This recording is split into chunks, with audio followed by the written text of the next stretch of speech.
sure. Hi, Lyla. There. That's better. What time is it there? 9 p.m.? Yeah, 9. All right. It's snowing here today. Unbelievable. Yeah. Let's start with the mindfulness, noticing.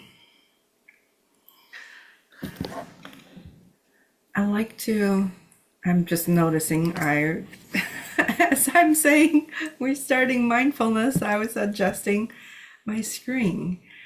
I'd like to invite you to notice, as I invited to start this exercise, is there any urge to do any adjustment? If you haven't done it, maybe just notice what it is like not to follow that urge, not to make those adjustments. And you are more than welcome to follow the natural urge to do any adjustment. And notice if there's any changes.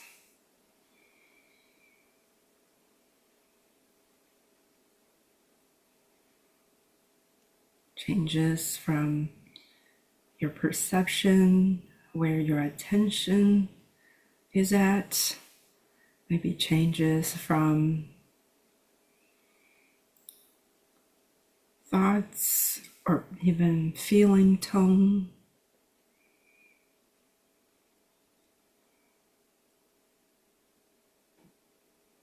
If you can recall what the adjustments was or were,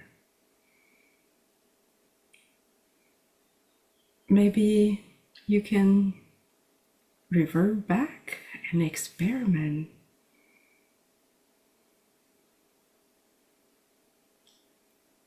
Have a do-over and just experiment with the changes before and after the adjustment.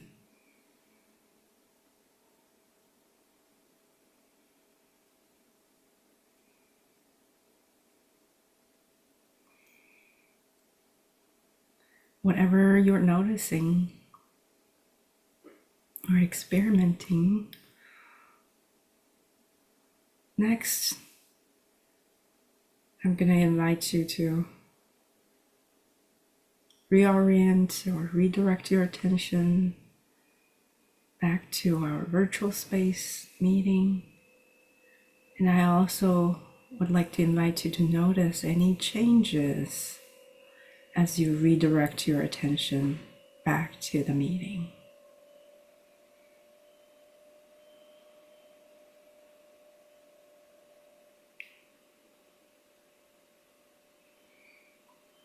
Take as much time as you need.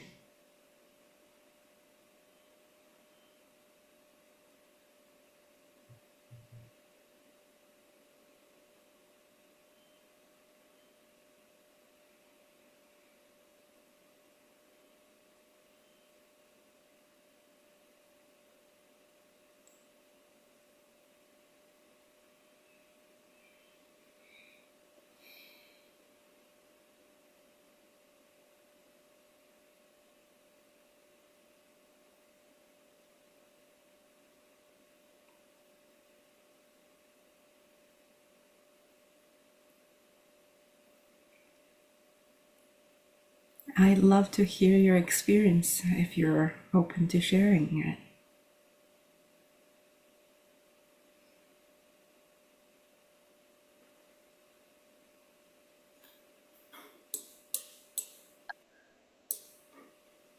Currently in Hong Kong, at my old home. And then I'm about to return in on the 14th. So these days I've been seeing a lot of friends, having a lot of social interactions. And I feel a huge difference for when I was doing the mindfulness exercise compared with when I was in Canada. Um, Mm. I this time I feel is much harder for me to stay grounded and stay focused. Um, because interacting with people usually take up a lot of my headspace. And then once I close my eyes, when Lise, you said that we do exercise, then um, all of the social interaction that I had today just flash back, Mm. uh, and different moments that I feel I might have said something weirdly or just any information that I took in that I kind of tuck at the back of my mind just come back again. So I noticed that I was surprised that it take me significantly longer to to be here. Um, to yeah. Interesting. That sounds to me that your social interaction is a channel that was not getting a whole lot of input when you were in Canada. I now this channel that you for a while you haven't really like prioritized or had to process a whole lot of coming incoming information. Now this specific channel, so much information, and the system probably does not have the capacity to fully process. And that's I'm just speculating as you have a moment of stillness, your brain just catching up to try attempt to complete the processing. Mhm. Yeah, yeah, exactly. So My eyes great, just keep moving.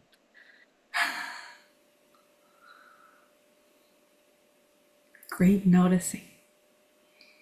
We don't, we are not meant to try to make anything happen or change, but just being aware of their innate ways our systems work and being aware. Yeah. Thank you for sharing.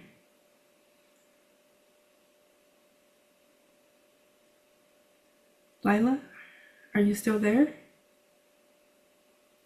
Did she freeze? Yeah, I think probably. Looks like, yeah, she froze. Oh. And that's way too long for that one pose, one facial expression to last.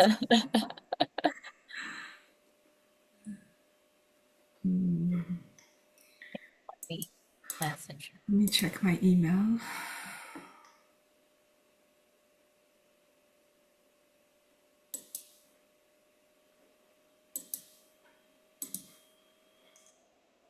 Yeah, looks like she dropped out. Hopefully, she'll join us soon. There.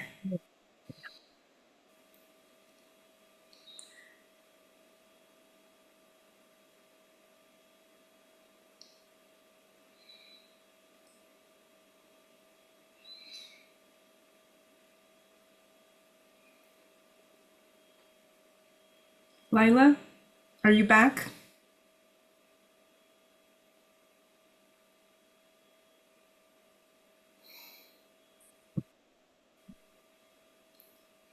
There you are. Okay. I was trying to switch to my phone, but that's better. Okay, yeah. Your freezing and coming back gave me an opportunity to observe Like how long is one facial expression stays like how much like my brain determines she's probably frozen. This is not natural. Maybe the first 3 seconds I was like maybe just you were just thinking or something. And then it continued to be that this is not natural.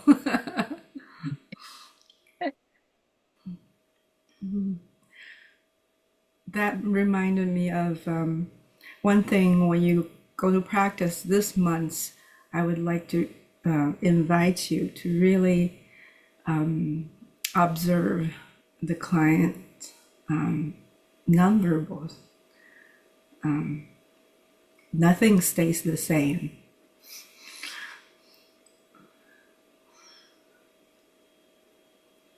Yeah. Would you like to share your notices from the mindfulness exercise? Sure, sure. So at the beginning of this meeting, I was actually eating something. So so when you say like, okay, try to repress your urges, I actually wanted to take a sip. So I didn't.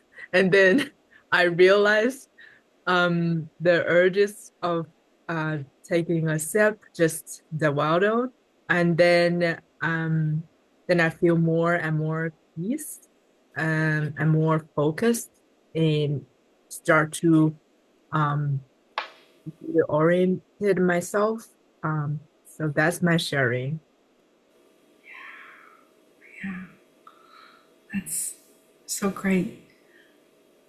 Hearing that, I wanted to emphasize that in our processing sessions with clients, so many action urges may pop up. Urge to, or either in session or between sessions. But these are, if we really view the urges through the AIP lens, that's something as you process through the memory, your system wanted to do. But do you really need to do that? Carry out the urges. Most times it's not. Like urges to move the body or urges to talk to family members about some events and to confront, to get validation, whatever it is, can I mindfully observe the urges and ride the wave, and then the urges go away.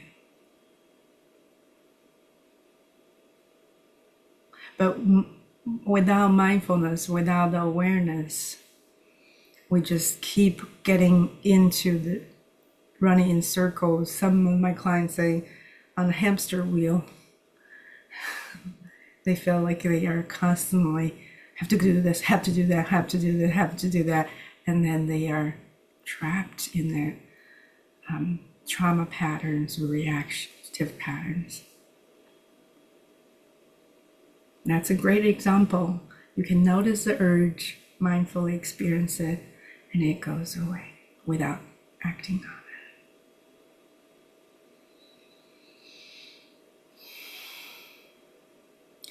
All right. Thank you, Yeung, for moving things around to keep our scheduled meeting time. I was, yeah, it's April is pretty crazy for me. Who would you like to start with the reviewing? Or any questions before we go into reviewing during this month's practice? Or I have one question. Liz, I've seen this is one with one of my clients, and she was procrastinating, and then she can't move on. So when I started to talk with her, I found out the thing she was procrastinate with is to apply schools. And then I found out she actually committed suicide because of one failed exam. So we were thinking, okay, we found the actually the obstacle of it. She attempted a suicide. So uh Is I she still alive? Can I just clarify that? sorry? Is she still alive? Yeah, she tried to Okay, attempted. Mhm. attempted suicide, not committed, sorry. And then she I prepared her for EMDR, and then we went through the session and we funneled down her negative self-concept. And then she kept saying, "Oh, it's all about luck. It's all about luck. I'm just in bad luck." And then in between, she sort of mentioned that maybe I'm not good enough. Oh no, it's purely luck. Like, so I sense that um I'm not lucky enough shouldn't be her her self-concept, the concept. Maybe I'm not good enough is more, I don't know, appropriate, but she strongly disagree with I'm not good enough. And then she felt more strong with the statement of I'm not lucky enough. So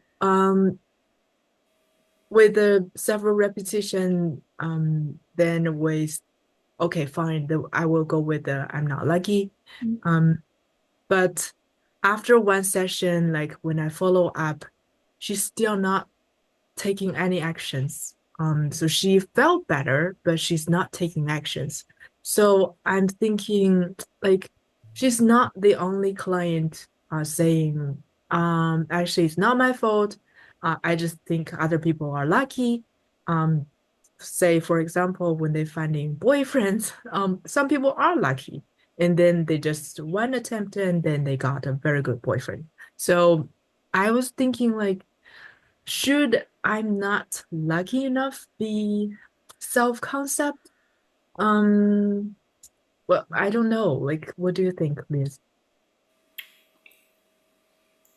So I guess I'm hearing you have a hunch that I'm not lucky is not a self belief. It's not a Yeah. self concept. We say self belief. Okay, self-belief. What does that mean for a person to be not lucky when a person consistently, persistently never lucky?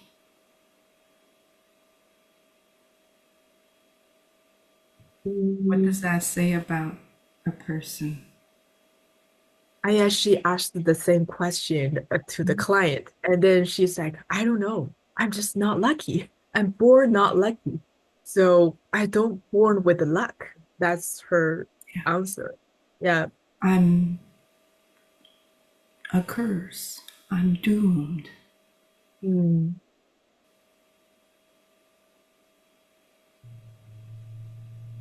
So actually, from my perspective, I would think what she's really saying is I'm not in control. Um, but I don't know.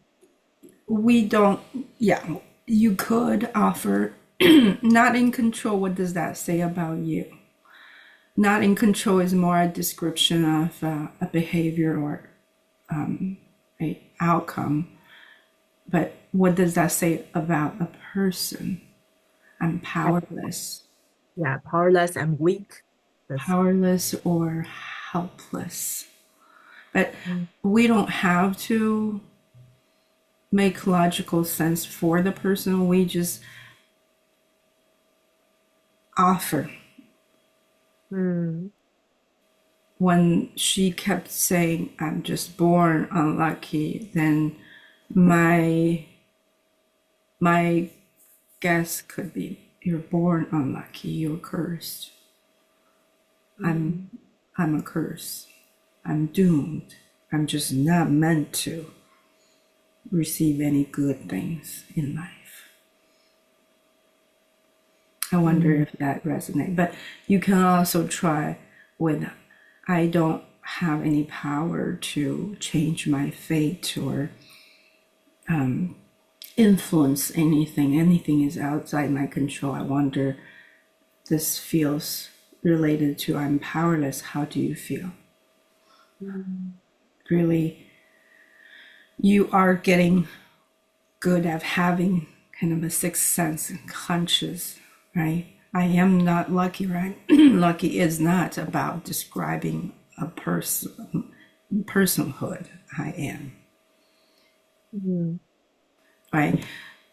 Luck, the whole population on the world could be, say, half of people that say I'm lucky, half people I'm not lucky. That does not define the person I am.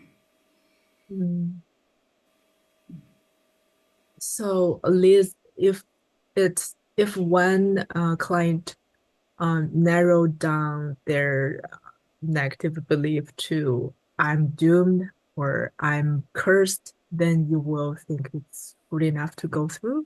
And you observe the affect the client would. You had your own experience when you find the real or the correct negative belief, it hits here, right? I don't remember if I mentioned this in our group last time. The key to finding the right negative belief here is feeling, to stay feeling into the disturbance, feel into the activation, the client feel into the activation, and us, the therapist, feel attuned to their activation. The more we try to think and figure out logically, reason, the more we are away from attunement from that. Just let the disturbance speak.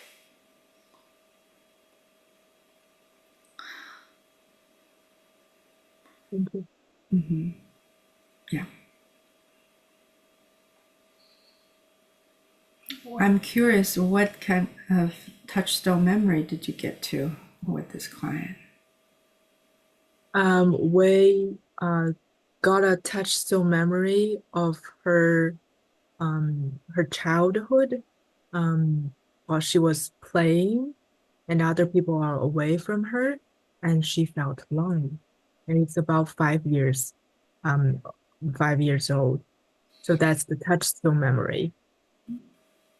Was she away from caregivers, from other kids? Yeah.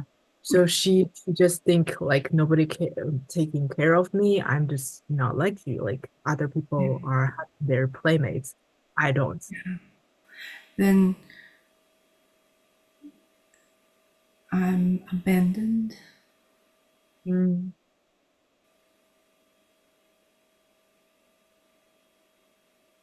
But do we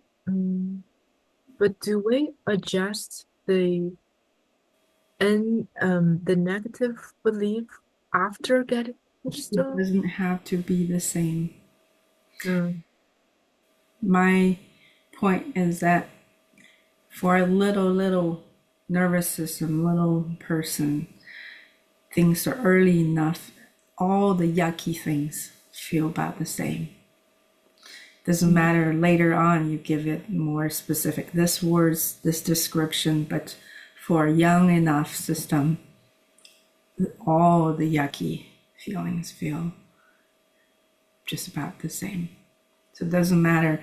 It's us thinking too much. Oh, when we do funneling, the finding the root, there was a one negative belief. And when we went specific with this memory, the negative belief changed. But it's all about the same yucky, kind of along the same theme.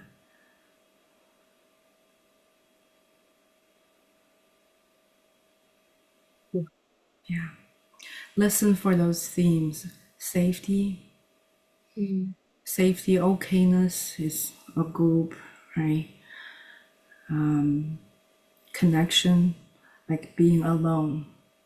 Even though I am all alone, may not seem as negative to some people, it could be the negative belief for some people. They just feel so deep in that aloneness and disconnectedness, isolation.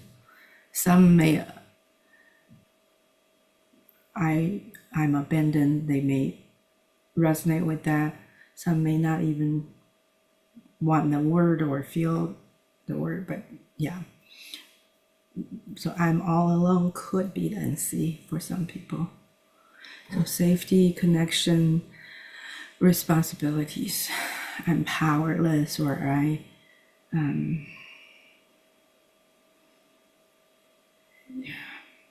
not good enough, right?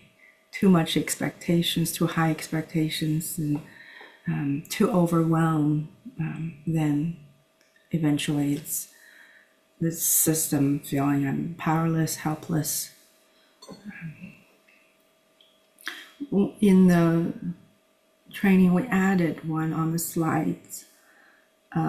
This is especially true or resonates with people who experience racial discriminations. I'm less than.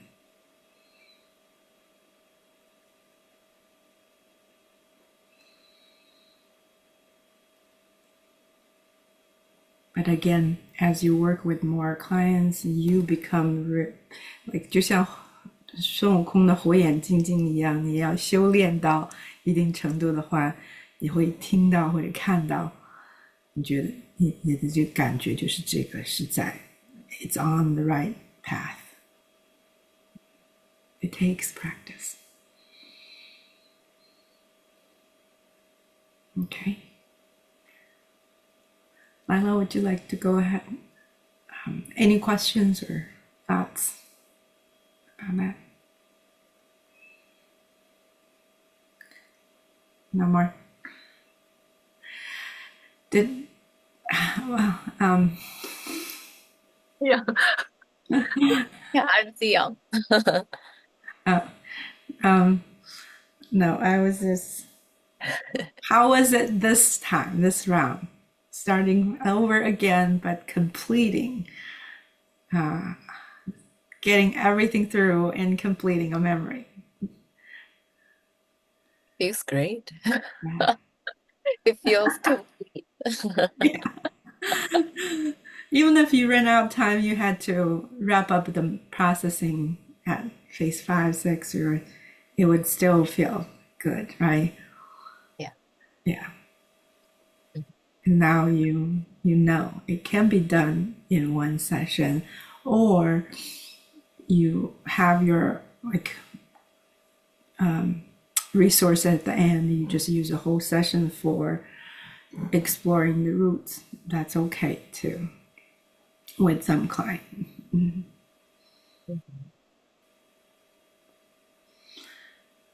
Okay, good. You're getting a hang of the flow.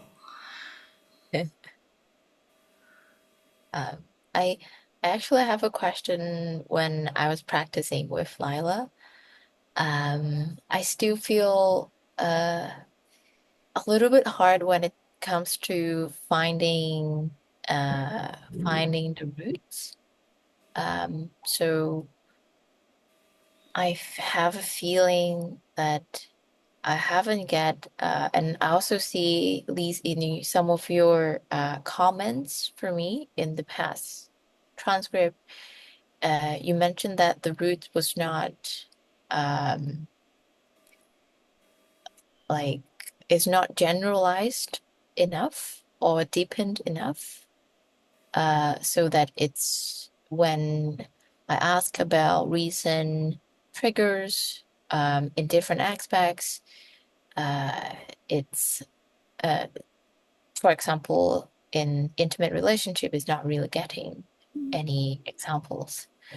So I just want to I don't know if what I missed or how I can improve in that area so I can have the root get deepened, if that, yeah. I'm trying to think. Maybe we should start reviewing your video first and talk about it as we get to the specific spots. Mhm. Okay. Are you okay, Lyla? Uh, let's see.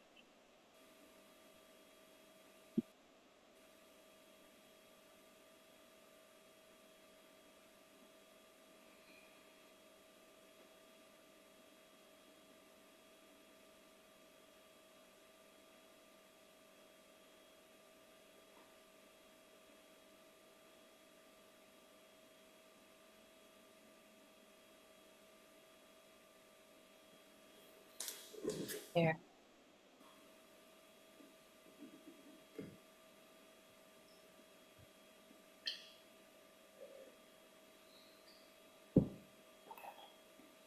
You see my screen okay? Mm-hmm. So this was the one for this month. So the one just passed.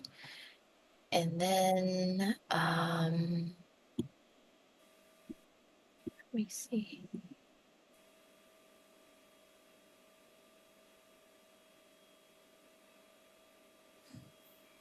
Are you trying to find something else? I'm trying to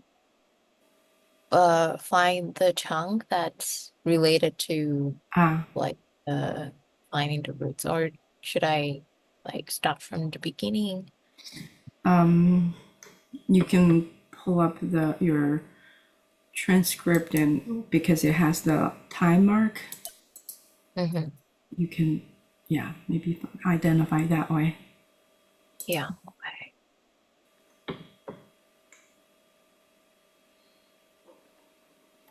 So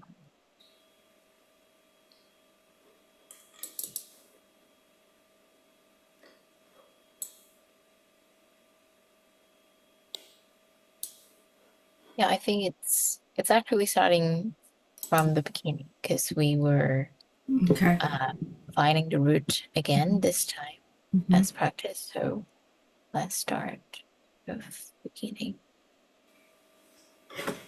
Hey, hello, Lyla. I see. Hey, thank you for being here with me again. And we'd like to go through look for the root under the answer to get to really the core of what's disturbing you. So can you please tell me some ways you feel limited in your present life? I want to be more focused and efficient about my work. Mm. And recently I start it's hard. I figure it's hard to stop uh, procrastinating or distracting myself from work. I will go watch some TV and watch some uh, cartoons. Just sometimes it's hard to stop. Mm. Then when you're encountering these issues, what is easy for you to do? I feel it's easy to not focus on the work Mm. and um, not thinking it's easy. Mm. So not focusing on work, not thinking about work. Mm.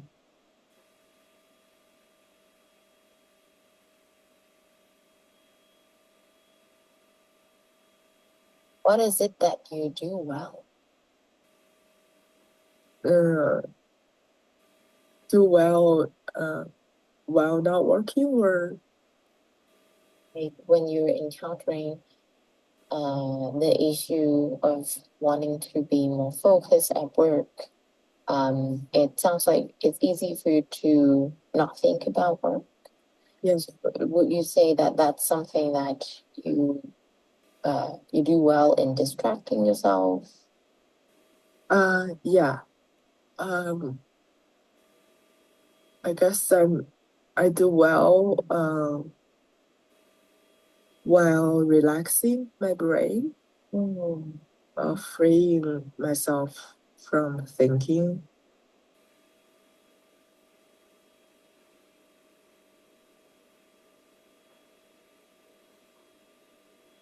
And when you are relaxing your brain, when you bring yourself from thinking about the work, what is difficult for you to do? Um, it's difficult for me to fully engage because still have like 10% or 20% of anxiety or worrisome.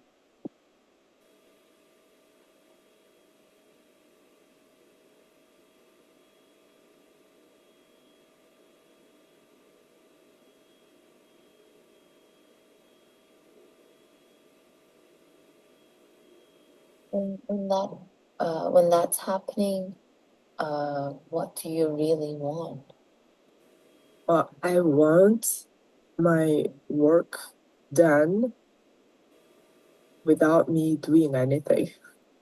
Hmm.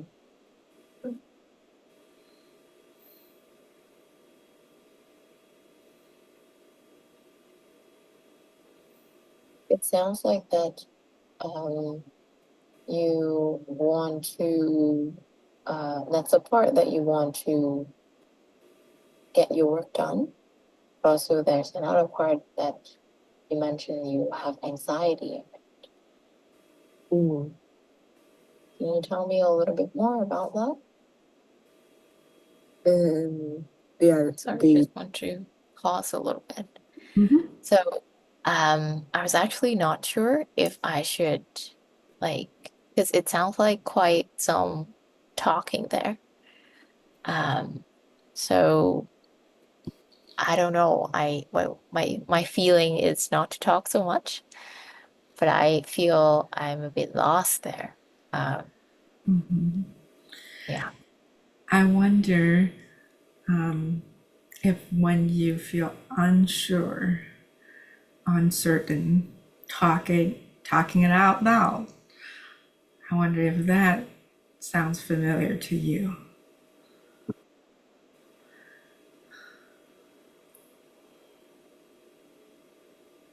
Mm.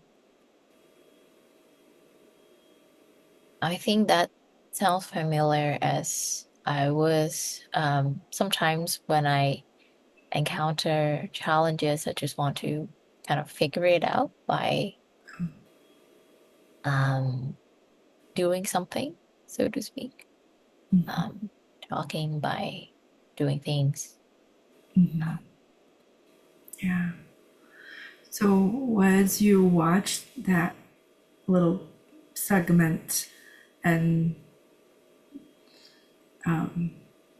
bringing it up, when what do you notice right now? um, Or the you named the feeling a bit lost. What tells you that you feel a little bit lost? Can I stop the screen sharing so I can see you? yeah. Okay. Um,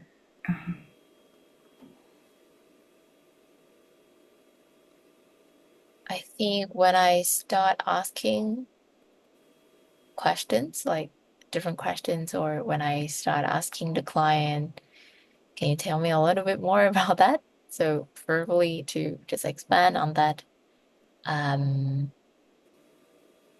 and not really sticking to the structure, it tells me that I'm lost.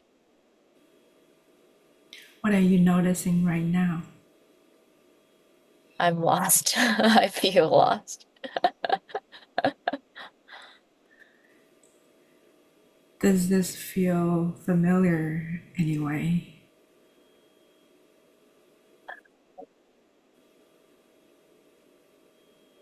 The first thing that pops up is sometimes like different moments in therapy process when I was with clients that I feel lost.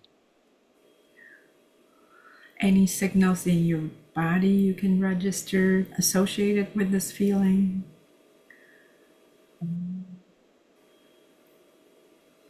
Is a feeling of less motor running in my brain, but it's like 空转. Uh-huh. Yeah. That's great description because literally when you were describing that, your eyes were looking upward as if you could try to see what's going on inside the brain.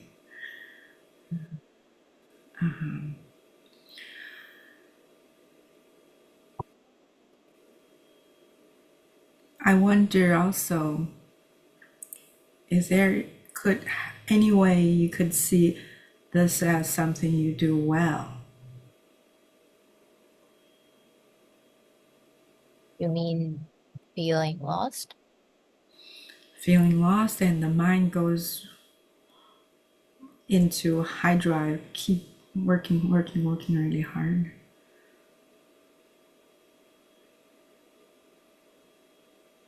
It's functional, or yeah, it supports me in a way that it helps me to solve problems, to face challenges in life.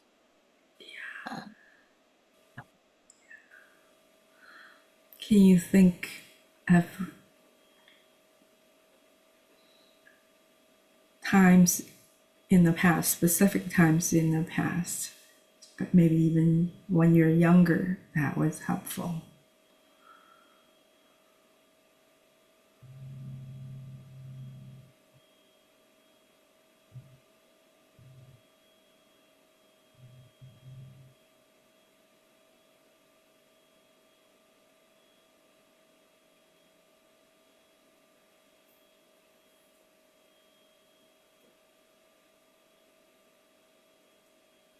I can't think of a specific moment, um, but more like in general when I was at school, Mm-hmm.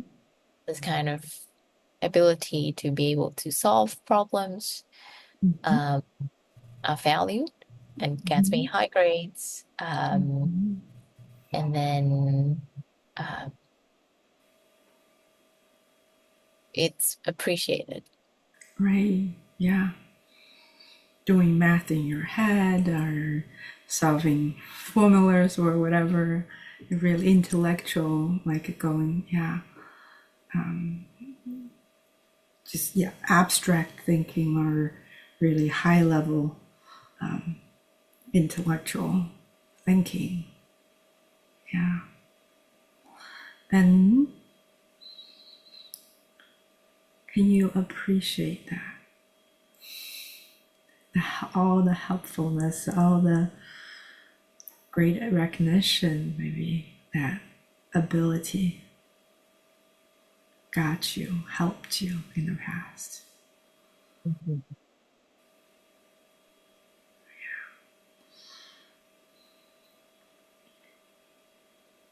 So what I'm just doing here is literally as we do this funneling, it's not just a questionnaire or interview. It's more really we mindfully guide the client to go through an experience. And we don't know where the client is going, but we know why these questions are designed so that we can bring the client just a little more sinking into the awareness of patterns and the core of disturbance.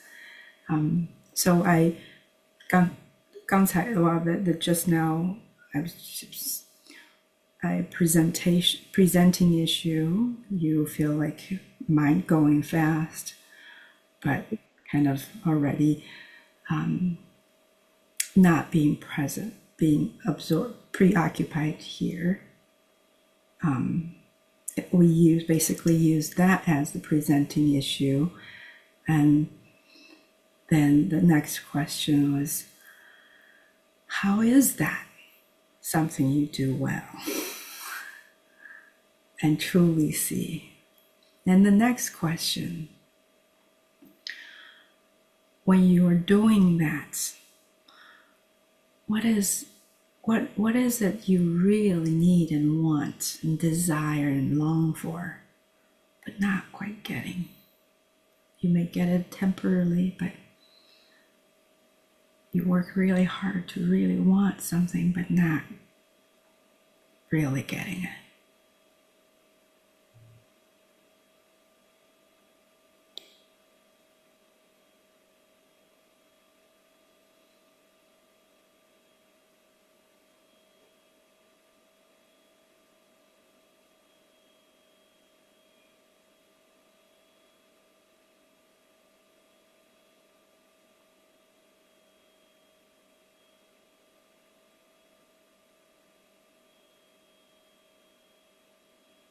Higher marks.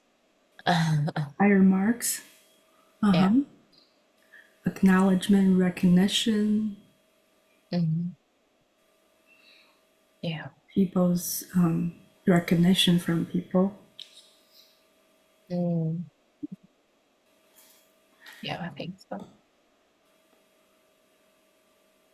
Higher marks mean, what does that mean for you? How would that make you feel?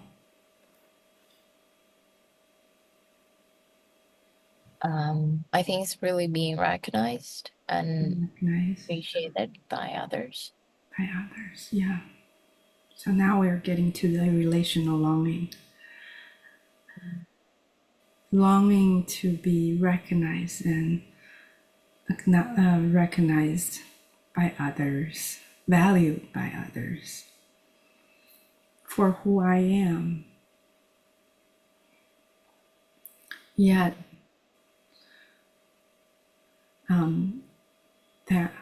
that answer, literally working hard intellectually, got you some, but really that's you working extra hard to get a little bit of, you're not getting the true peace and content. Just being me is enough to be valued and recognized by others. Does that resonate? Yeah. Yeah. So you can see these three questions. First, what is the presenting issue? Whatever the client says, usually that's their answer. 9 out of 10 or 10 out of 10. But it depends on how we can distill that and see that's actually their answer. That's why we ask, is there any way this is something you do well? How can you see this is something you do well? Just the mind working extra hard and feeling lost and giving yourself more pressure. Yeah, that was the answer. Then that helped in the past and maybe still a lot of times. Then the next question, where when you're doing your answer, when you're using your answer, what is the answer trying to get you? The thing that you truly want. It gets you a little bit here and there, but ultimately not, because you constantly feel like being myself, I can't be valued. I am having to work extra hard to produce more.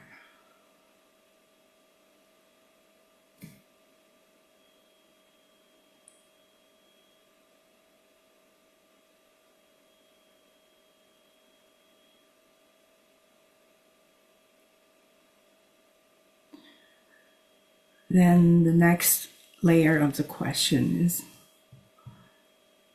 given being your true self, authentic self, wanting true self, yourself, being you, and be appreciated, valued by others. That's your relational longing.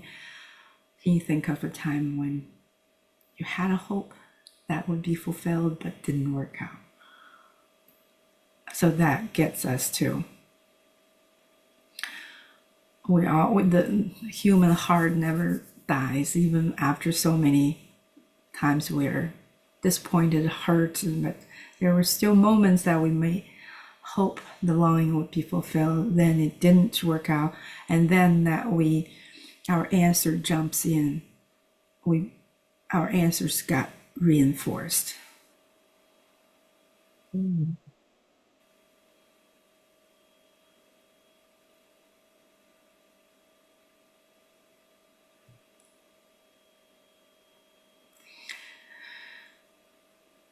So does that help Yeah, see that's the really helpful. layers of the questions? And now maybe apply or using the information you got from your client, from Lyla. See if you can, now you get to sit back and revisit the information you got. So what was her presenting issue?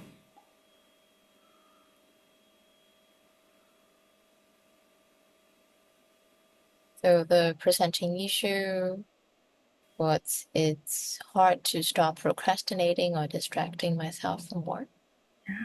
How is that something she does well?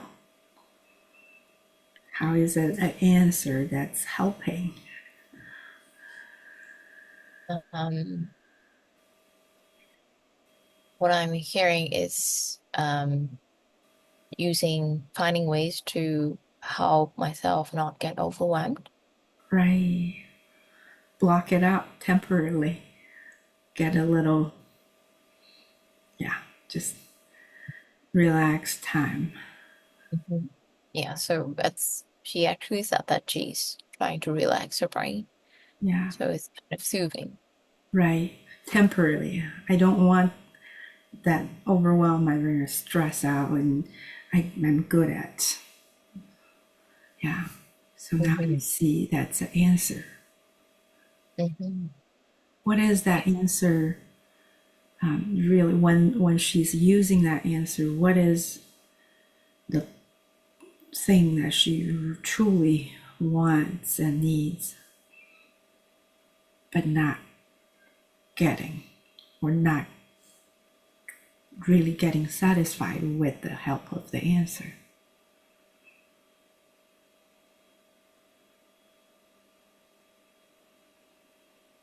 I think it's wanting to in uh, engage at things that you're doing without feeling distressed. Right. If things could, I did reveal further in the video. There's more information coming out that really things supposed to work as they should smoothly, but every time they turn out to be so. Just wishing or longing, I just do my work and things will work out, or other Mhm. people would cooperate, collaborate, and just do their part and things work out. Mhm. That's my takeaway, and we can check with Lyla. Does that fit? I don't quite follow of other people because I work for Okay. myself. So it's basically purely my own work. So I think it's very accurate. Um, and I just realized that's actually my pattern. when when facing pressure, or like before I thought it would be like I'm just avoiding the work that should be done. But now I just had a new realization, as you and Sion were discussing. I just realized maybe because I was trying to relieve myself from overthinking and the pressure. Um, like I always do this, so this has been an issue for me for years. Mm. Mm. Mm. Mm. Great. The all our exchanges of words still may not be 100% like accurately describe our internal pattern, our brain and our patterns and our behaviors, responses, reactions can be so intricate and complex. But all these exercises, we're just good enough. None of these worksheets can be perfect either. It's just good enough, and you start like really understand where we are guiding the client. And the best way we can do that is when we can be truly present and just being curious and observe, right? So Xiang, I want to say that maybe a different session with maybe a different client, when you are not triggered in that I'm lost, what do I do? You will follow this flow much more smoothly when you can just observe and be curious, and wherever that goes, it's when our own answers or vulnerable stuff is a little ringing, we are out of the present moment, we're out of curiosity. That's the it's so I can answer questions how to do that, but that's why our model of doing consultation, we really also always come back to the therapist. What keeps us from just being fully present and curious? Mhm.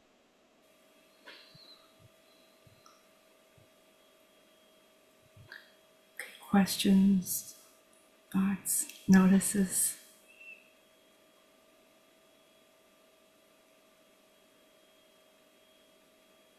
I have one question. Liz, do you think it's a good idea for clients to name a title for their present issue?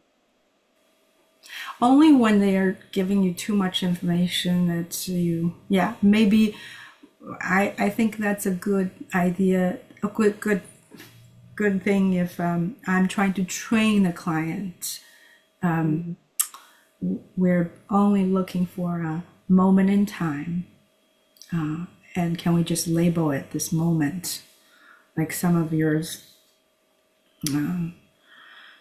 being bullied in elementary school. Mhm. So then the client, oh, okay, that's all we need here. We don't need to get into all the details. Mhm. And I have to gently pause. Some client I can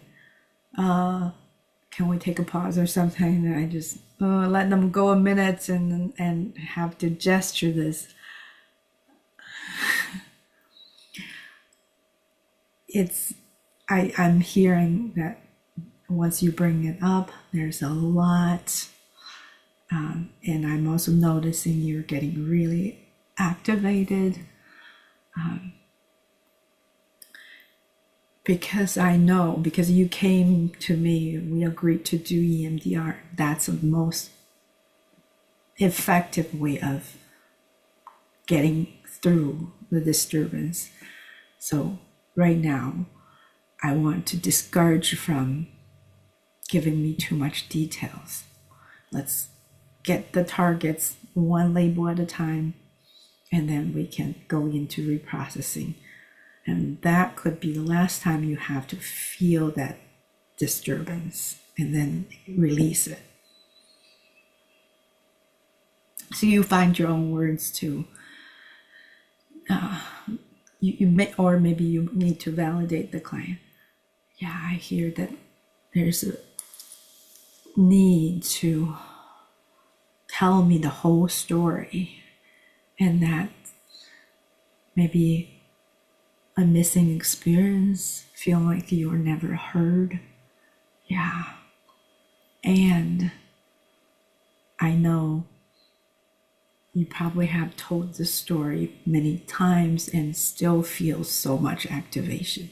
We have a better tool to help you once and for all clean it up, and you can be free from this activation. So I want to get to that as fast as we can, effectively as we can. So right now, we're just going to label it, and next.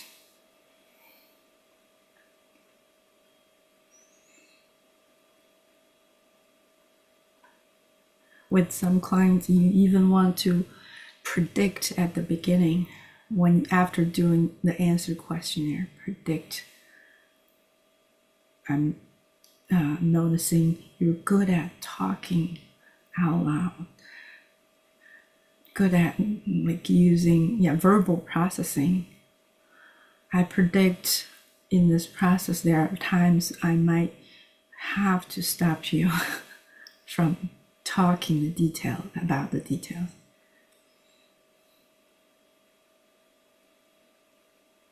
Yeah. Is that what you meant to ask? I maybe overshared. No, thank you. That's actually the exact answer I need, because I met a client. She made a very detailed like story of the current issue. And then when I explore more of like have this happening with the friends, with the lovers, with the intimate relationships, and then because she was quite isolated, she doesn't have any job, so there's no workplace, no community. So there is only one issue. So after asking everything, and then I have to go back. Now we need to give a label to the presenting issue. I feel a little bit strange. So I was thinking maybe at the beginning, I can just ask her to give a title. Yeah. To really, it's kinder in this way, because the client talking, in a way, it's the talking itself keeps them stuck in the loop, because they can't mindfully, they are not in their window of tolerance, mindfully observing the whole experience. And with the not having 3 different areas of that, if you get 2, I think that's good. But think about, just like this client you mentioned, because she is so isolated, not even trying to make friends or participate community activities. That itself could be an example. Say, what was the longing? Can you call the longing for that client? With this client, Uh-huh. yeah, she wants to make friends. She wants The longing is work connection, right? So connection. you're looking for examples that when she had hope that the longing would be fulfilled, then it didn't work out. So was there any times that she even hoped to initiate communication or participate some activity, or have some exchange even on social media with friends, and it disappointed her? Right? So the outcome of that is becoming an answer is to keeping her isolated, not to reach out, not to try again, so that she doesn't get disappointed and hurt and lose hope. She stopped hoping. Or so that's what I say when I say lack of an example could be the outcome of the answer. The answer is managing the situations, the pain so well that limited the person literally to try to have a social life or friends.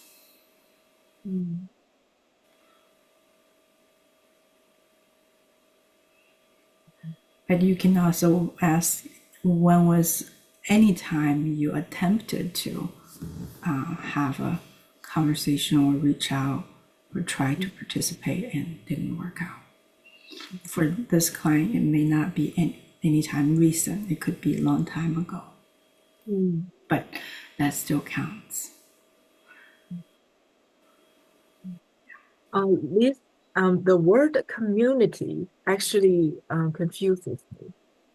Because it says work and community. Okay, work is workplace. Community, I don't Okay. really understand. Like it's because I'm dealing with Chinese clients. Yeah. So Yeah. community, 我是想居委会 or Yeah, sure. I Like don't have neighbors, right? Yeah. Neighbors, co-worker, friends, slash friends. Yeah, in the Western world, a lot of volunteering or community engagement, like doing something for my kids' school.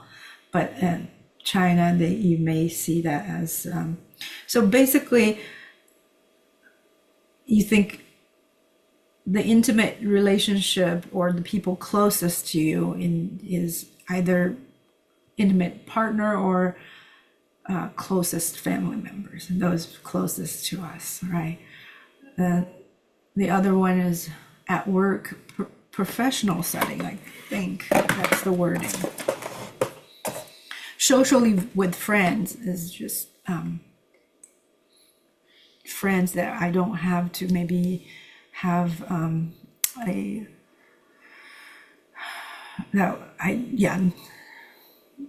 just you think of it as kind of three broad life areas you look for. It doesn't have to be perfectly fit.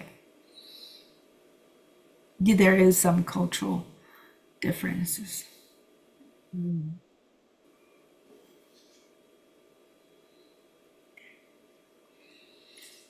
All right. I hope we got the finding the root under the answer really beat it to the ground. What's left is really observing. Is something coming up for you? You are not able to stay present and curious. Oh, what is a resource I can access? Maybe instead of doing my usual, try to think harder. I'm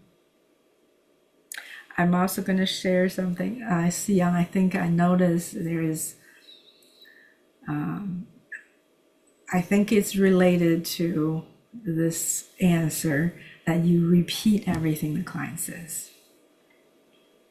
Then ask. It's almost like you want to repeat it to yourself and you're trying to process it or make sense of it. But really the client just answered the question like we are the observer. We're just, each prompt is getting them going deeper. They heard exactly what they said.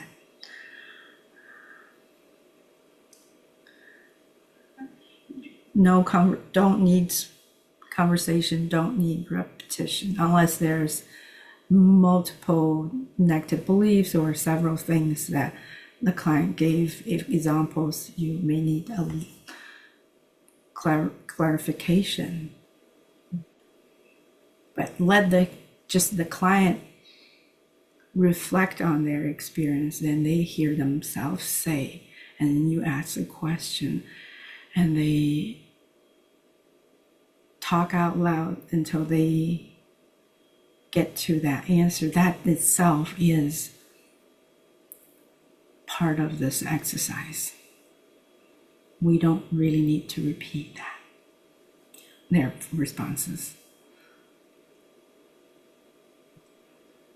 So what's really left is you observing yourself. If you are feeling some way not being curious and present, what is some resource you can access in that moment instead of acting on the automatic, your answer? What is a resource that can help myself back to regulation, back to just being curious? A simple change of seating position or a couple deep breaths, or I sometimes just name it with my client. Hey, I'm feeling a little lost. Give me a moment. Or do you mind if we start over?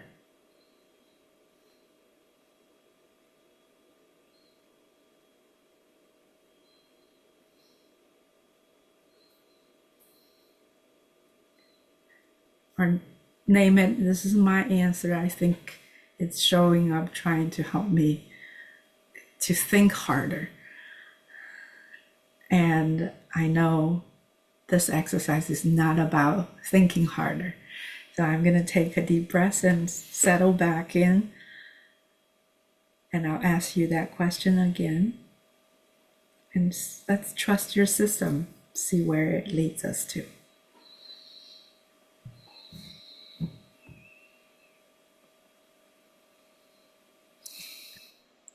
And the more clients you practice, the more your algorithm is good. You're better at catching, really see the patterns. Yeah.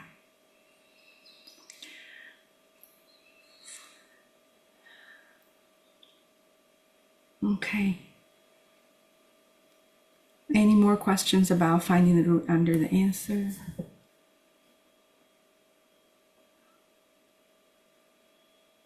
Actually, I still have one. So this happened. I did well with the Xiang, because Xiang was relatively simple. She's so good, right? She has been Right. doing deep thinking and she can give you the perfect answer, right? Yeah, Yeah. so the photo is very clear. Yeah. Uh, but That's work, that's what we know, really appreciate all our answers are so helpful. yeah. Well, working with the real clients, sometimes it's quite messy in the beginning finding root part. And I tried like there was one client, she was facing like possibly death of her grandma. So we are naming the current issue is like don't want to say goodbye to good times. And then the things for her, the easy thing for her to do is to think logically at the time. It's like dividing like reality and the hope. And the things she found difficult for her to do is to stay logical or stay calm for a long time, because then she will feel very sad and cry very long time. So I was when I was looking for events, I'm a little bit confused. Like, should I looking for events that where she tried to think logically but cannot control her emotions, or the times where when she don't want to say goodbye to good times as the title. So that's where I'm a little confused. As you're describing this client, what do you see as the client's answer, or the what stands out for you as a great answer? I would say she is trying to stay logical and also try to battle with her feelings, emotions. So the two parts, right? She's good at using her logic to maybe override or control or to regulate emotions. And what's difficult, the opposite side, On difficult to, maintain their well, if she's so good at controlling emotion, the nature of emotions, it can't really be controlled. So it sounds like to me the opposite is the difficulty is feel the emotions as they arrive and be with the messy emotions and just go through the feeling without trying to control anything or make anything different.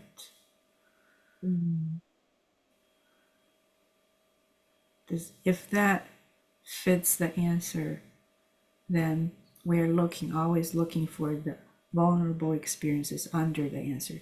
She could come up with a whole list of times that she felt really whatever, and she actually used her answer successfully, get herself together.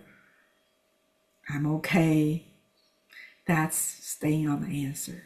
Many other EMDR trainings without the SAFE model would be processing those memories.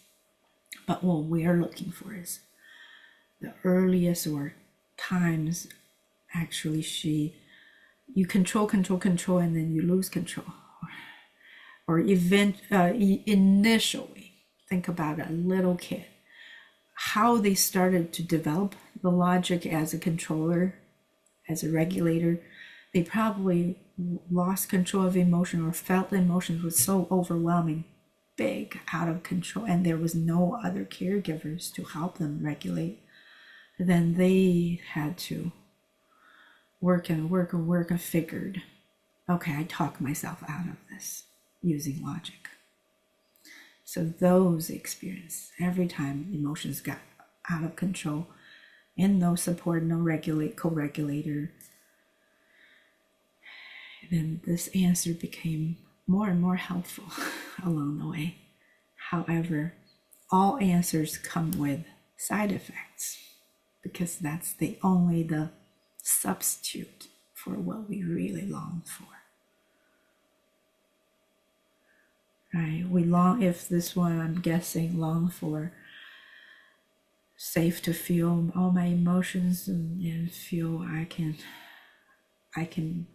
get through them okay. I'm safe. My emotions are not going to kill me or not going to rock the boat. I feel I'm supported to feel my emotions, ups and downs. If that's the longing, the answer here is really a substitute, not a really great substitute for what I really long for. I long for safe support and environment and to feel safe with my own emotions. So what we are looking for is that's right, the root is the vulnerable experience before we developed our answer. And each time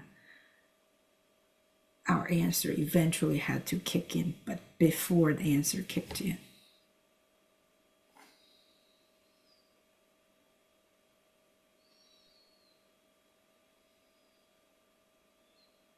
Therefore, for the following events, what we should explore are the times when she kind of lost the control of her feelings, of her emotions. Yeah, the answer stopped working. Yeah. Then you follow that line, eventually will lead to the really early times, even before the answer was fully developed. There was no way of managing them big out of control emotions. Eventually, she had to figure out one thing that worked. Yeah.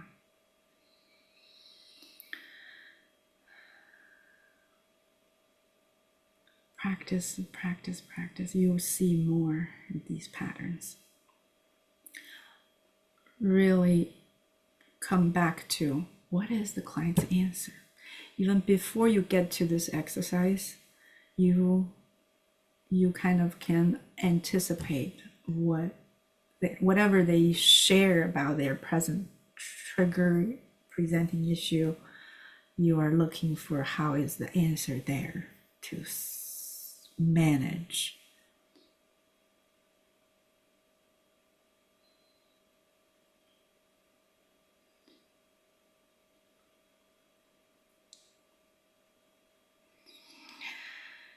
Okay, I'm noticing the time. Time flies when you're having fun.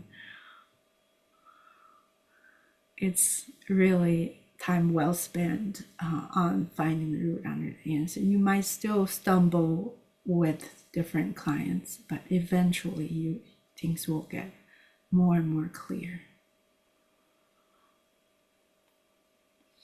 So should we take a 5-minute break, or do we need a break? What do you think? Keep going or a brief break? I'm okay with both. Sounds, yeah. Yeah, I'm okay with both. Okay, how about we keep going because I was late. Here's part of my answer showing up. Like, I No will worries. give you the full. Yeah.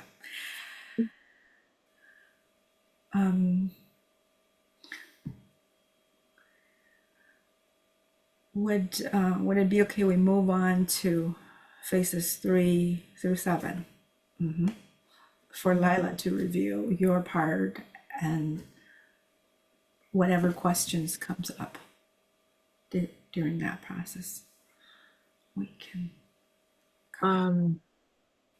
So for phase 3 to 7, well, the most obvious one is I made a mistake. So after processing everything, I got like a 7 of a positive self-belief. And then I asked the Sion to anchor it before the body scan. So I realized, oh my God, oops, I made a mistake. So um after she anchored, and then I asked her to scan her body. And unfortunately, she There found was, some yeah. discomfort. It's not unfortunate. It's just, oh, that made me realize this is out of order. Yeah, I was out of order, and then I started to worry, okay, then what did I anchor her? So, is that like an incomplete, like even incorrect or incomplete self-belief? Or so I was just worrying, even though I was going through again the script. But later on, I asked the Sion. Sion said, "Oh, I didn't even know this." But the mistake was pretty obvious. Um, so I was thinking, and then when I do the deaths, um, I think I was panicked. So I said, um, I, I I'm trying to see what I said in the script. But I think I didn't say like, okay, bring back the memory and then feel the feelings and then process it. I think I just did the that and then asked her how did she feel. So I'm not sure. That actually is one of my questions. Like when we finish the body scan and the client found, okay, I feel like uncomfortable. Like, do we feel so my question is like when at this stage, do we ask them to focus more of their body feelings, Mm-hmm. or do I have to like bring back the original memory? What does your worksheet say? Well, the worksheet says, I actually checked, it says reprocess. Like if a sensation or of discomfort is reported, Okay, rep until just this. go with it. Is you can always ask the client, is it okay to notice that?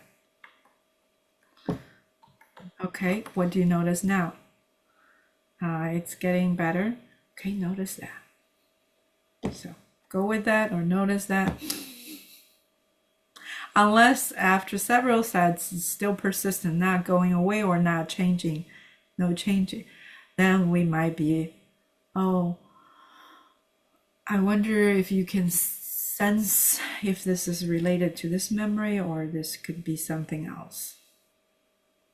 Oh, something else could be maybe earlier or maybe later. Okay. We can close it as an incomplete, and if you're running out of time, and let the nervous system continue to reprocess in between sessions.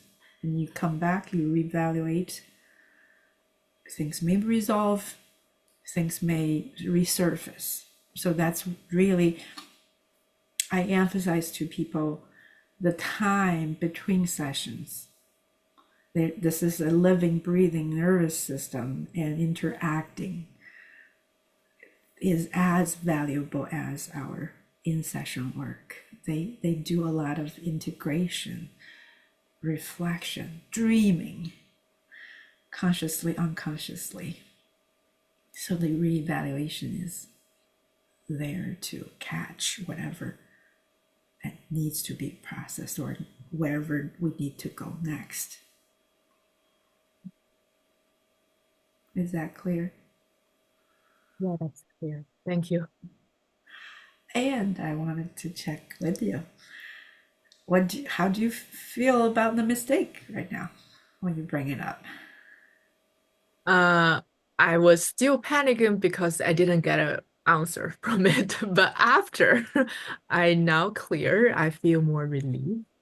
Um, so I know that what to do with more of the client. Mm-hmm. So I feel very I don't know, reassured in a way. So I feel my body is all relaxed right now. Good. I can bet money that you will never make the same mistake ever again. That's the Hope whole so. point of really open to making mistakes and, oh, okay, I learned. You Um, savor this also as a new experience. and also in phase 4, um, the debt process. Again, everything with Xiang was great. It was so sometimes with the body scan, like there are gonna be some feelings, but the L's are very smooth. But with the real clients, um, when I do that, like sometimes their um body sensation became more severe than in the beginning. Mm-hmm. Um, I actually last week I had a client that to the point, well, she mentioned that she will have somatic reactions when the memory came. Um, she said her stomach will feel Nausea. uncomfortable. Yep. Um, but she didn't say how severe it was. I actually prepared for it. However, during the processing, like the when I was doing the DATS, and then she said, okay, it's now burning. Okay, now it's painful. And now I'm gassing. And now I'm farting. So it more and more severe. And then I got more worried. Should I stop here? Like, because she sometimes, okay, I feel a little bit better. And then again, like, okay, it's more painful and burning. And then so my question is like, okay, when should I stop? Even though I asked the client Mhm. like, do you want to stop or you can use the Mhm. signal? And then she said, okay, I want to continue. Mhm. But I still feel like quite worried about it. Like, what if it's gonna last after session and then there gonna be some problems that Mhm. weren't there before and then exist after the session. So that's and the the the difficult thing for me is that's a somatic reaction. Mhm. So how can I prepare for clients like this before EMDR to control their somatic reactions during EMDR? So I don't have an answer. I don't know how to prepare those. What are you noticing right now in you? Right now, it's like a surge of anxiety like coming up. Yeah. Can you see the anxiety as an answer?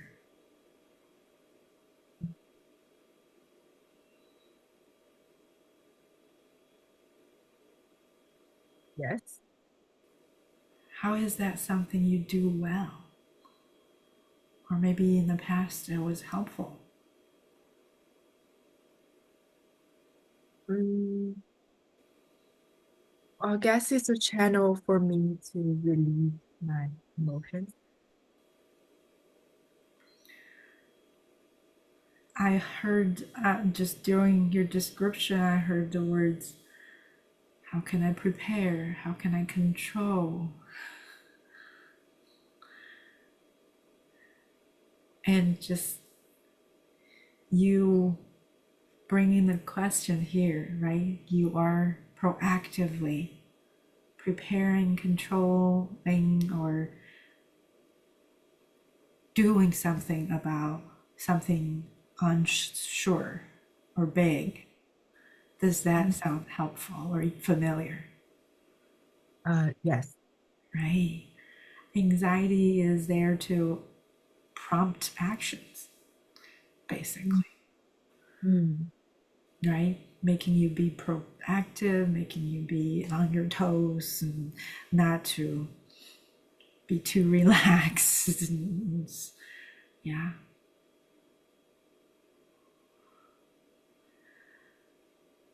The best way to prepare is really doing your own work and being aware of your automatic patterns.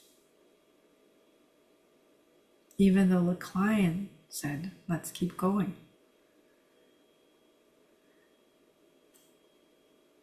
it was still triggering for you, therefore, your answer jumps in to try to control, try to manage, try to predict, try to know more.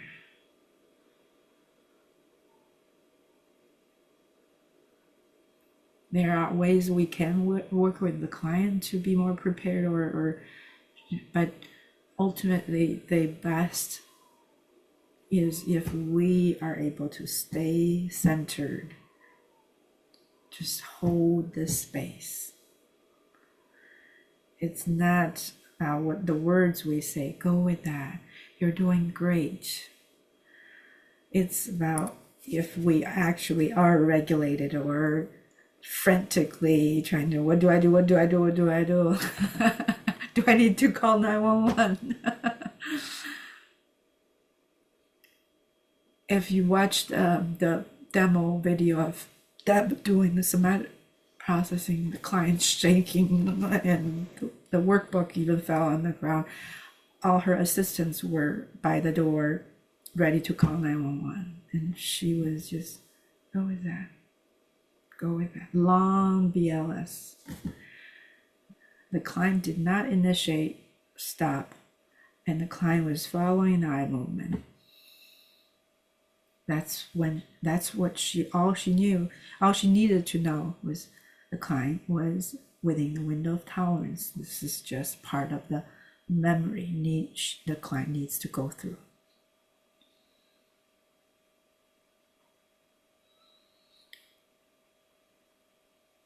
somatic symptoms can be really big and unfamiliar to us. The client may literally start falling onto the ground and start seizing. But if the client is still responding, that could be the client is still in the window of tolerance. And that's what the body needs to get through. But how comfortable are we with pain, with big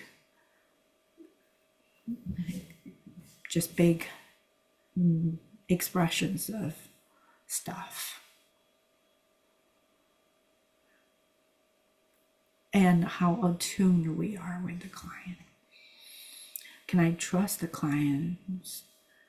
Is this still tolerable? Would you like to take a break or keep going? That's all we really need to offer. Believe the client really, if what's showing up in the therapy session, they probably have experienced that in their real life or been living with that their whole life. There are times that it's what a client example comes to mind with a kid that they just experienced so many, several extremely uncomfortable sensations, like they describe as something is itching from inside them, all the organs. They couldn't sit still and they want to rip their skin open and all. I have a working relationship with them and would be okay. The only way out is through that we set a timer on your iPad for 5 minutes. Keep breathing with me. I'll tap on your shoulders or your legs. Do whatever you need to do, but keep breathing with me. Give it 5 minutes. And then they never came back again. And by the end of the 5 minutes, they are exhausted.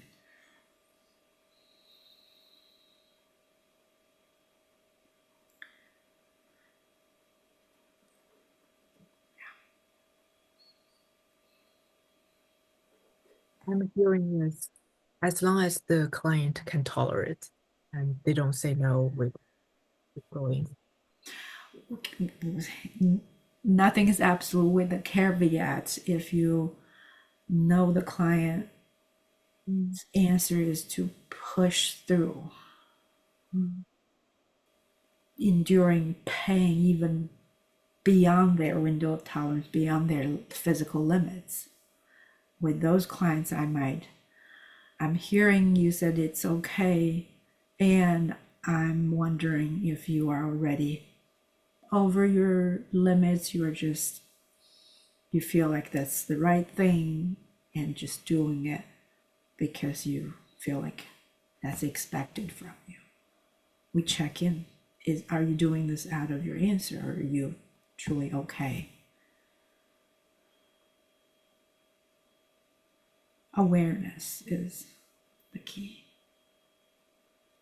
Right? That's just why we emphasize. And the answer is throughout treatment. With the clients, they would be all compliant wherever I want to go or feel like they need to go. And then every time they dread coming back, they would share with, like, I see some kids who would tell parents, or I don't feel like going. It's not a personal, it's not about Liz. Liz is really nice, but I just don't feel like going. Oh, I'm taking that in as the client is really good at giving me what I think is right. And with those clients, I would be even more extra mindful of any signs that, oh, go with that.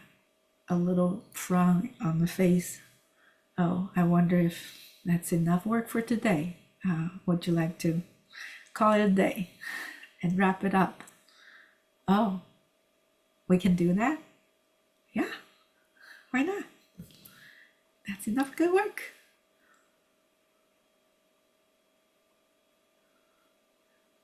Case by case. But ultimately, we recognize what's our stuff when it shows up. Thank you. One last question is, with that client I mentioned, I did try my best to connect with her, but then afterwards, after the session closed, I actually felt really uncomfortable when she mentioned that she is uncomfortable in her stomach. I feel my stomach Yeah. painful.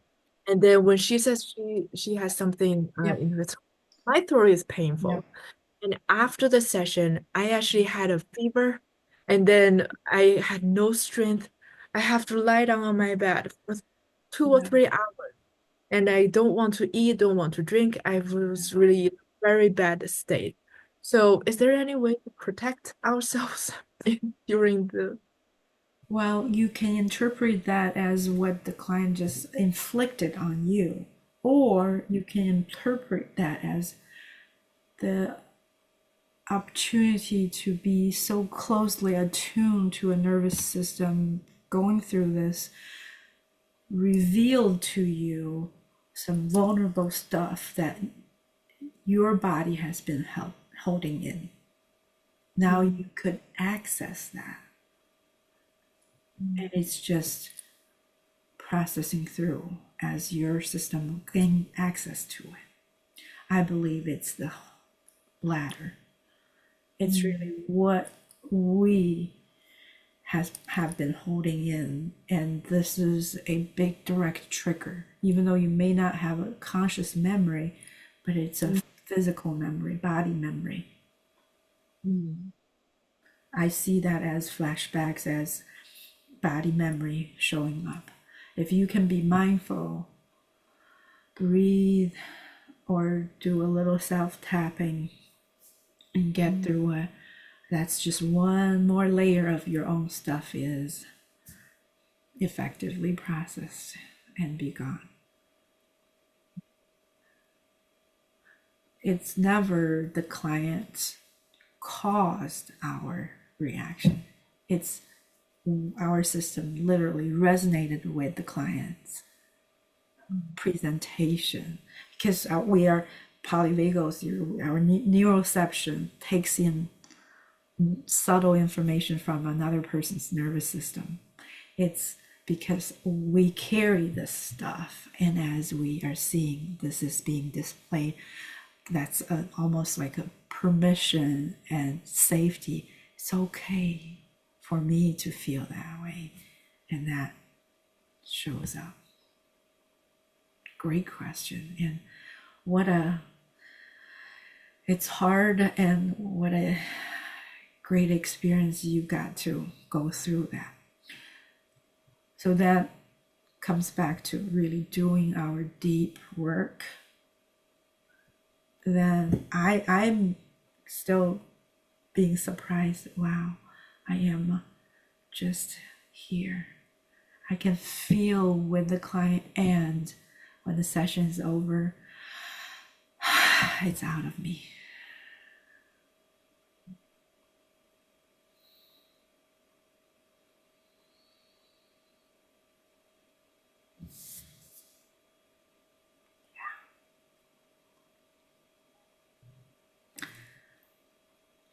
I do want to point out something I noticed in your phase 4.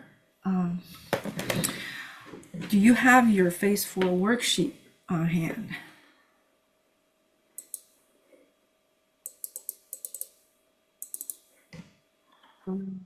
Yes, the process. Okay, can you show me what you have on the, just put in a share screen, or just put it, if you have the paper, show it in front of camera. I have this one. Okay, so it's the same as what we have now.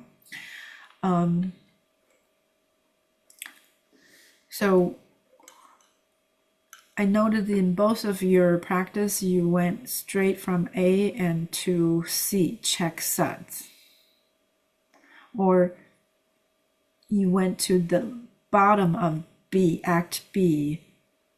Every time you went back to target, you checked sud.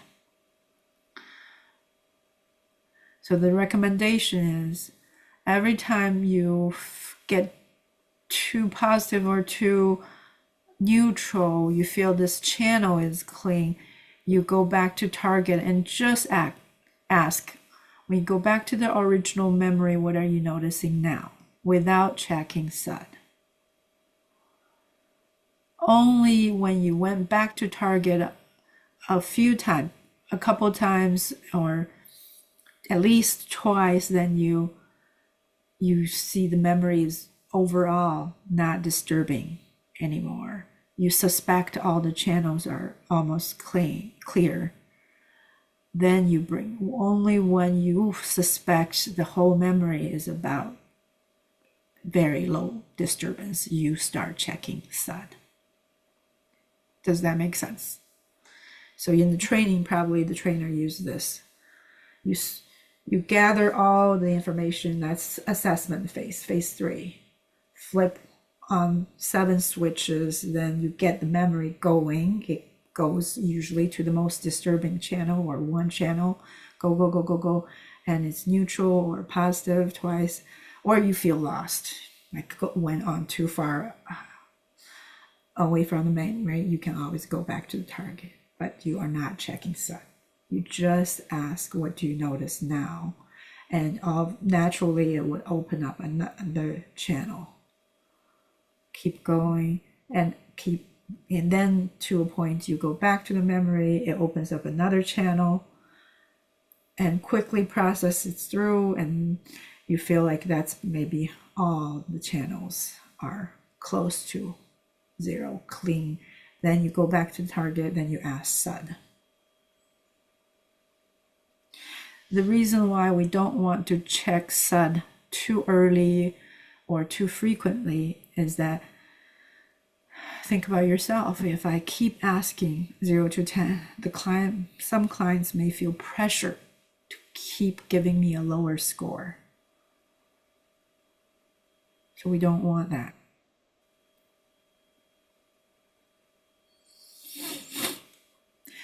And if you're close to the end of the session, I'm on one of these channels, go.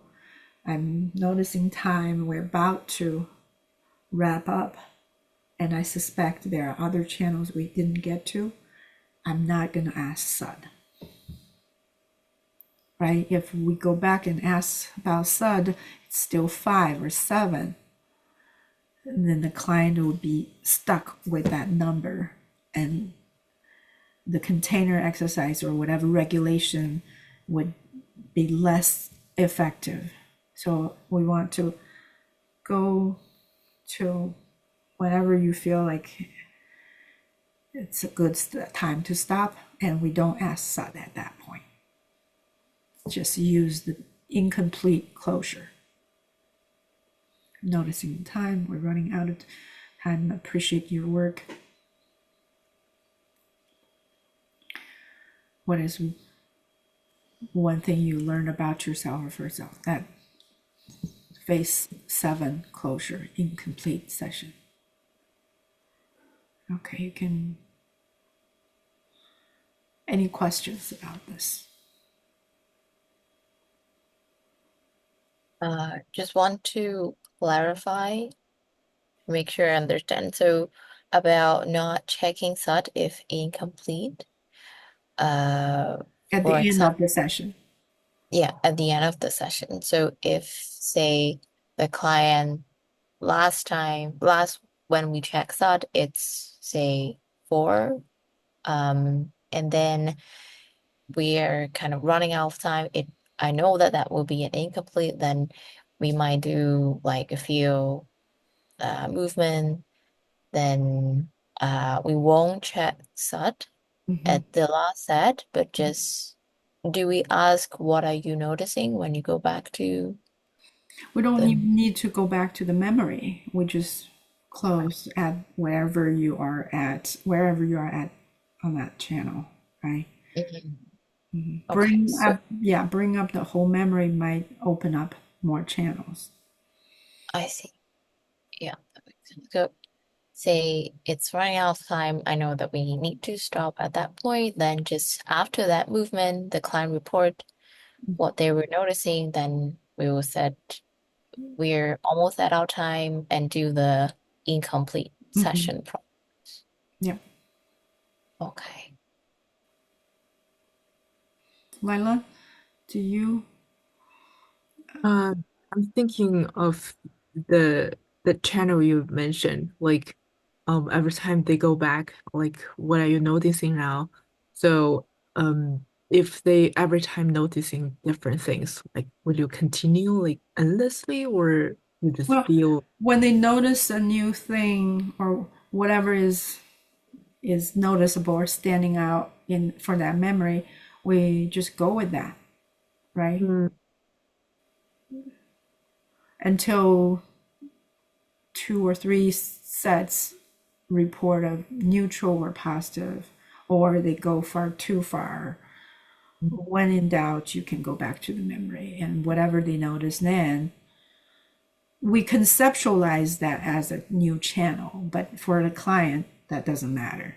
It's just whatever when they go back to the original memory, they're noticing, and then we just go with that for a while.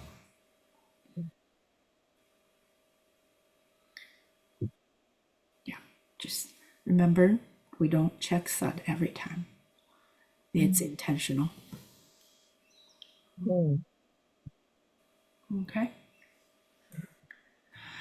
For next month's practice, you just you can combine all the memories you got from you did repeat a couple of times, and as that put that as your treatment plan and check with the client.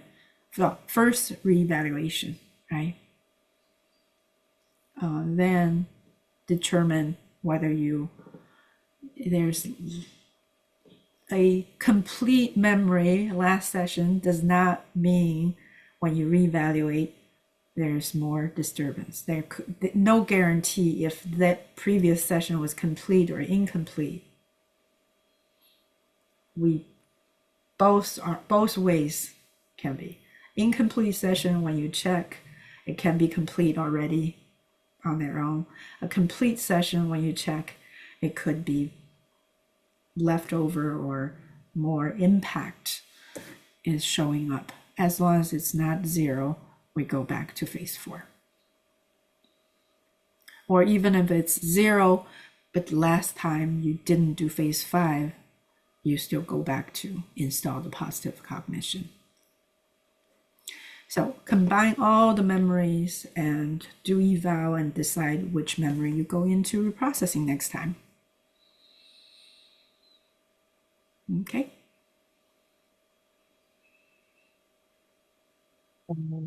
Have we decided the date for next session? Do we need any changes? I Think, because at least you said you'll be in a training in May, right? Oh, right. Let me. Siyang, do you need to go? I know it's 11:01. No, I've not working full time anymore, so yeah. Give me 1 sec to go to May. Yes, May 8th, I will be in a training. That's for the group protocol. I'll be going to that too. Oh, that's awesome. I may be the assistant. Oh, it depends on if PTI needs me to be the assistant. I've gone through the training with a different trainer, Maria. But anyways, that would be cool to have Elon. I could do Friday the 9th. Or let's just move it to the 15th.